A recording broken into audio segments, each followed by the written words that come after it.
আমি বলবো এই মিডিয়ার মাধ্যমে সবার কাছে আবেদন করব, বাংলাদেশের সব জায়গায় বইটি ভ্রান্তির বেড়া জালে কামদিন আপনি পৌঁছিয়ে দিন। জেলখানা থেকে এসে আবার বের করেছি, ভ্রান্ত আকিদা বনাম সঠিক আকিদা, এই আকিদা শুদ্ধ করার জন্য আল্লাহ চাইলে। আর আমার পরিচয় সম্পর্কে জানা কথা, আমি মিডিয়ার প্রতি একটু দুঃখ পেয়েছি, দু একটা মিডিয়া ছাড়া বাকি সবই রেখেছে মুজাফফর বিন মহসিন হলো আনসারুল্লাহ বাংলা টিমের আধ্যাত্মিক নেতা। আপনি কোথায় পেলেন? মুজাফফর বিন মহসিন জন্মগত আহলে হাদিস, শুধু জন্মগত না, আজকে কালকের না, অন্তত 200-300 বছর যাবত বাংলাদেশে আহলে হাদিস আবার পরিবার বসবাস করে আকীদাতে। আমার পাড়ার নাম হেদাতি পাড়া। শুধু তাই নয়, দীর্ঘ 2-4টি বছর বাংলাদেশ আহলে হাদিস যুব সংঘের 2 সেশনের সভাপতির কেন্দ্র সভাপতির দায়িত্ব পালন করেছে। যখন ওই সরকারের পক্ষ থেকে, বিগত সরকারের পক্ষ থেকে পুরস্কার দেওয়া হয়, গোলামি ও চরমপন্থার বিরুদ্ধে লেখে গোটা বাংলাদেশে 1300 প্রবন্ধের মধ্যে মুজাফফর বিন মহসিনের প্রবন্ধ 1 নম্বর হলো। 20,000 টাকা পুরস্কার দেওয়া হলো, আমাকে ক্রেস্ট দেওয়া হলো। দিয়েছিলেন খতিব আবেদুল হক, বাইতুল মোকাররমের জাতীয় খতিব, সেখানে ছিলেন দেলোয়ার হোসেন সাইদি সাহেব, সেখানে ছিলেন মহিউদ্দিন খান সাহেব, সেখানে ছিলেন ফুরফুরা পীর সাহেব, সেখানে ছিলেন বহু 500 আলেম ছিলেন। যে যার বিরুদ্ধে লেখে চরমপন্থা জঙ্গিবাদ খারেজিদের বিরুদ্ধে লেখার কারণে আমাকে পুরস্কৃত করা হলো, সেই 2005 সালের 15 ডিসেম্বর উসমানী স্মৃতি মিলনায়তে পুরস্কার দিয়েছে। সেই লোকটিকে আপনারা জঙ্গি বানানোর চেষ্টা করেন কি করে?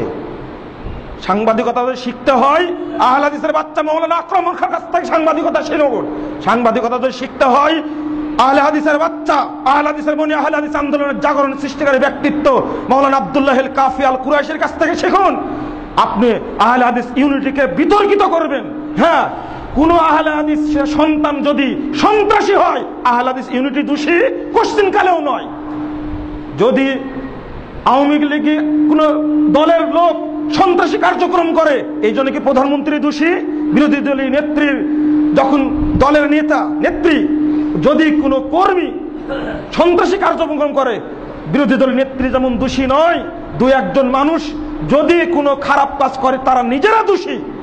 আমাকে দোষী সাব্যস্ত করলেন কেন?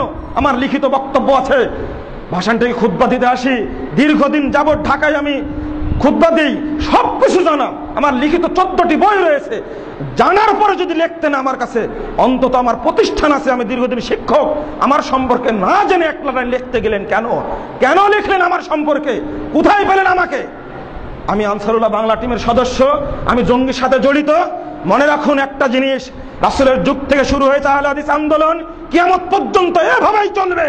পৃথিবীর সব দল ধ্বংস হয়ে যাবে ইনশাআল্লাহ, আহলে হাদিসরা ওই বহাল তবিয়তে থাকবে ইনশাআল্লাহ। এতে কোনো সন্দেহ অবকাশ নেই। ভয় করে দাওয়াত দেই না। ব্রিটিশ বিরোধী আন্দোলন করতে গিয়ে শাহ ইসমাইল শহীদ সাইদ আহমদ বেরলভী কুরবানি হয়ে গেছে। এরপরেও 117 বছর পরে উপমহাদেশের স্বাধীনতা এসেছে। তখন ওহাবি বলে তাদেরকে কতল করতে চেয়েছিলেন। খানকায় বসে, মাজারে বসে মুরিদদের নজর নিয়াজ খেয়ে পেট মোটা করেছে। আর ব্রিটিশদের বিরুদ্ধে, বেনিয়াদের বিরুদ্ধে যুদ্ধ করে আহলে হাদিসরা দেশ স্বাধীন করেছে। আজকে ফতোয়া দিয়েছিল, তখন শাহ ইসমাইল শহীদকে কাফের ফতোয়া দিয়েছে। তারা যুদ্ধের জন্য বেরিয়ে আসেনি, হিন্দুদের ইসলাম কবুলের মাধ্যমে শাহ ইসমাইল শহীদকে আল্লাহ সহযোগিতা করেছেন। এক বক্তব্যে 70,000 হিন্দু একবার ইসলাম গ্রহণ করেছে। আজকে ডক্টর জাকির নায়েক যখন নির্ভেজাল তাওহীদের দাওয়াত দিচ্ছে, তখন জাকির নায়েকের বিরুদ্ধে মাঠে নেমেছেন। কিন্তু জাকিরের বক্তব্যে আল্লাহর খাস রহমতে বছরে 1 লক্ষ হিন্দু ইসলাম গ্রহণ করছেন। তাকে আপনি ঠেকাবেন কি করে? বাংলাদেশের বিজয় সুনিশ্চিত ইনশাআল্লাহ। একদিন শিরক এবং বেদাতের শিকন্ডি ভেঙে যাবে, নির্ভেজাল তাওহীদের এই জাগরণ এই বাংলার বুকে মদিনার ইসলাম আবার প্রতিষ্ঠা লাভ করবে ইনশাআল্লাহ।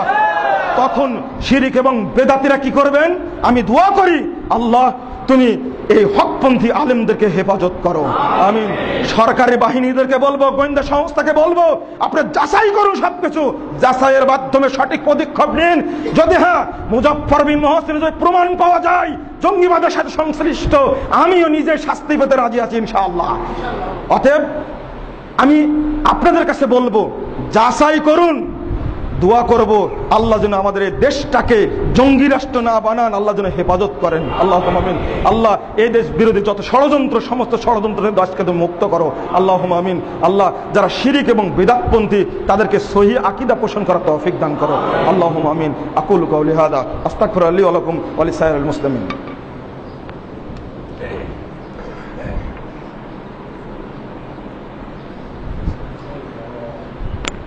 الحمد لله وحده